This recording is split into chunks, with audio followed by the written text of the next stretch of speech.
저희 아파트 같은 경우는 일주일 내내 분리수거를 언제든 할 수 있는 시스템이 되어 있거든요. 근데 제가 언제 가도 정말 분리수거를 잘 하시더라고요. 뭐 저도 그렇습니다만. 근데 우리나라는 이 정도면 굉장히 잘하고 있는 거 아닙니까? 저는 환경을 굉장히 생각 많이 한다고 느끼고 있거든요.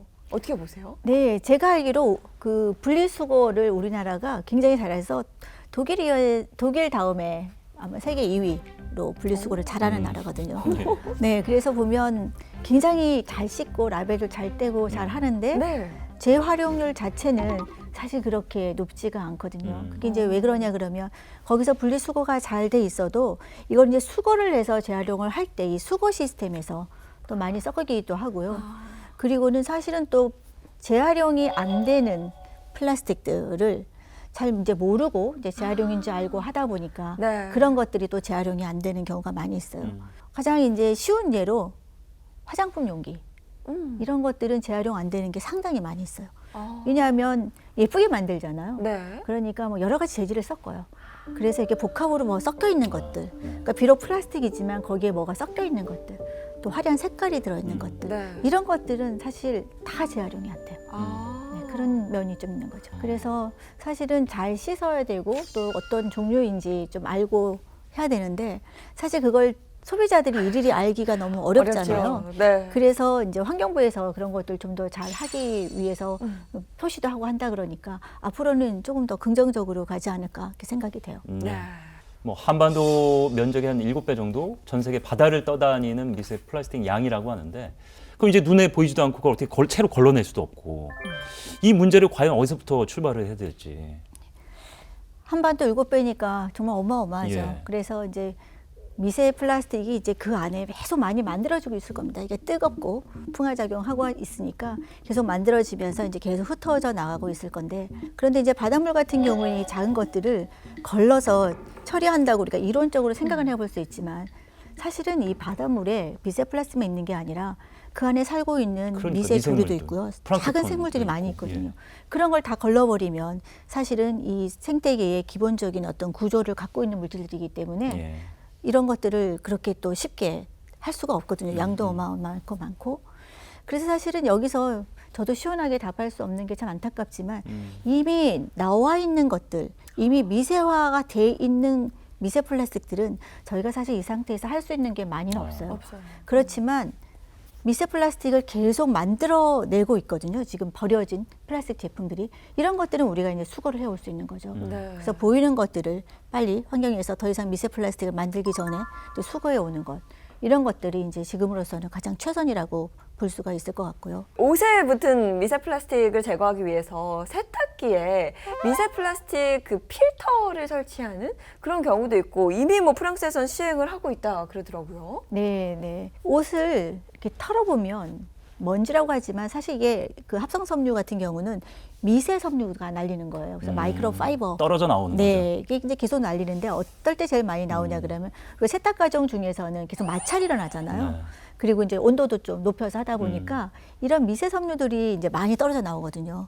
그 물을 버릴 때, 세탁소를 버릴 때 그 물이 이제 결국 어디로 가냐 그러면 하수 처리장으로 가는데 예. 네. 하수 처리장에서도 효과적으로 다 걸러주지를 못하기 때문에 결국은 방류해서 결국 수계로 가고 이제 이렇게 되는 거거든요.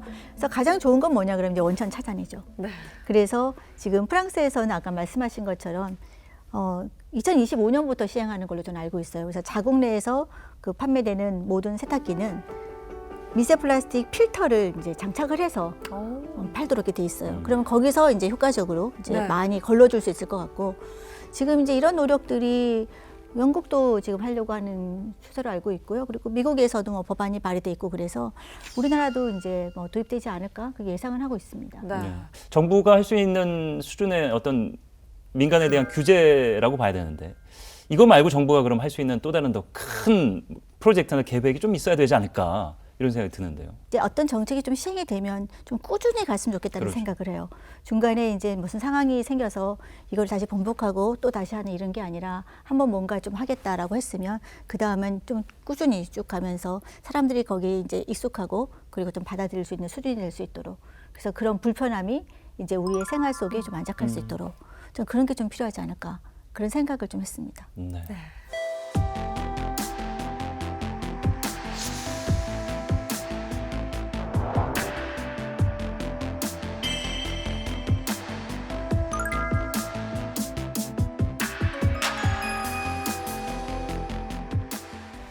자, 교수님과 얘기를 나누다 보니까 학자시다 정말. 과연 뭘 앞으로 더 연구하실 계획이실까? 시청자분들도 이거 궁금해하실 것 같아요. 풀고자 하는 과제가 있으실까? 사실 요즘 어떤 연구는 나 혼자 해서 되는 연구가 아니라 사실 같이 해야 되는 그런 융합 연구 분야가 상당히 많아요. 그 분야 중에서 이제 제가 하는 거는 그 생태계에서 어떤 영향이 있을 때 이걸 좀 초기에 어떤 환경에서 문제가 생겼을 때 좀 초기에 진단할 수 있는 네. 이런 것들을 계속 좀 꾸준히 하고 싶어요. 우리가 몸이 아프면 이제 병원에 가잖아요. 그럼 적절한 치료를 받기 이전에 반드시 필요한 게 정확한 진단이잖아요. 내가 그렇죠. 어디 아픈지. 네.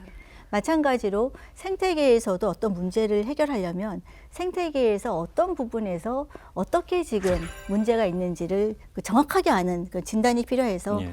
저는 이제 제가 연구하는 이 생태 독성학이 그런 진단을 하는 학문이다라고 그렇게 생각을 하고 있고요. 네.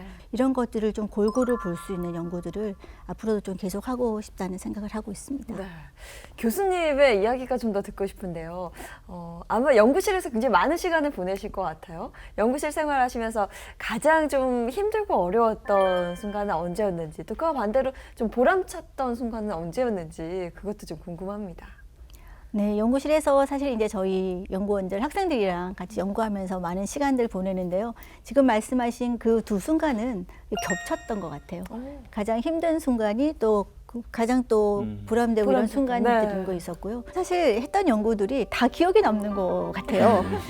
연구가 처음에 되는 확률이 굉장히 적어요. 계속 반복적으로 가야 되는 게 네. 굉장히 많거든요. 그래서 어떨 때는 안 되고 뭐 이럴 때도 있는데 이게 이제 딱 해결됐을 때 사실 그 주는 어떤 그런 어떤 희열이라든지 이런 감사라든지 이런 것들을 이제 저희 연구원이랑 이제 상당히 느끼면서 저뿐만 아니라 오. 저희 학생들도 약간 비슷하게 이렇게 오. 돼서 제가 연구할 때 즐겁게 연구하자라고 네. 제가 강요하고 있어요. 자, 그러면 플라스틱 문제 외에 교수님이 생각하시는 가장 시급한 환경 문제는 뭐라고 보시는지요? 우리가 이제 이머징 폴루턴트 이런 얘기를 하거든요. 그래서 보통 이머징 그러면 되게 좋은 의미잖아요. 뭐 차세대 다음. 근데 환경에서 이머징 폴루턴트라고 하는 것은 사실은 이제 사실 좋은 얘기가 아니에요. 그래서 몇 년 전에는 이제 우리가 미세 플라스틱이 그런 종류로 분류가 됐었는데 예. 지금 굉장히 제너럴한 게 됐고요. 사실 우리가 그 다음에 어떤 환경 오염 물질이 문제가 닥칠지는 예측을 할 수 있을 것 같으면서도 사실은 예상이 안 되는 부분들이 많이 있는 것 같아요. 그래서 우리나라에서 이미 많은 희생자를 내서 지금도 계속적으로 아직 문제가 해결되고 있지 않은 가습기 살균제 문제도요. 그것도 마찬가지로 그 물질이 그렇게 많은 사람들을 죽게 할 수 있다는 걸 아무도 몰랐었거든요. 그래서 이런 환경 사건, 사고는 앞으로 계속 일어날 것 같아요. 그래서 가능하면 우리가 이런 것들 사전적으로 대비할 수 있으면 좋기 때문에 지금 국내에서는 그래도 화학물질 3법이 만들어져서 가고 있는 것은 굉장히 고무적이고요. 많은 환경 문제들 가능하면 대비를 해야 된다 이렇게 말씀을 하셨는데 마지막 질문 이제 드리도록 하겠습니다. 이 시대를 살아가는 모든 사람들이 환경을 지키기 위해 이거 하나만큼은 꼭 좀 기억해 주시고 또 생각해 주셔야 하는 포인트가 있다면 뭐가 있을까요?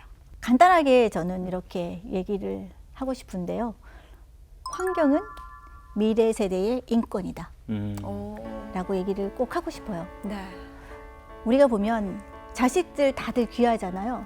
그래서 좋은 환경에서 공부도 시키고 좋은 음식을 먹이고 싶어 하는데 근데 환경은 이제 혼자 할 수 있는 게 아니라 공공 자산인데 이거야말로 정말 중요한 그 미래 세대의 인권이거든요.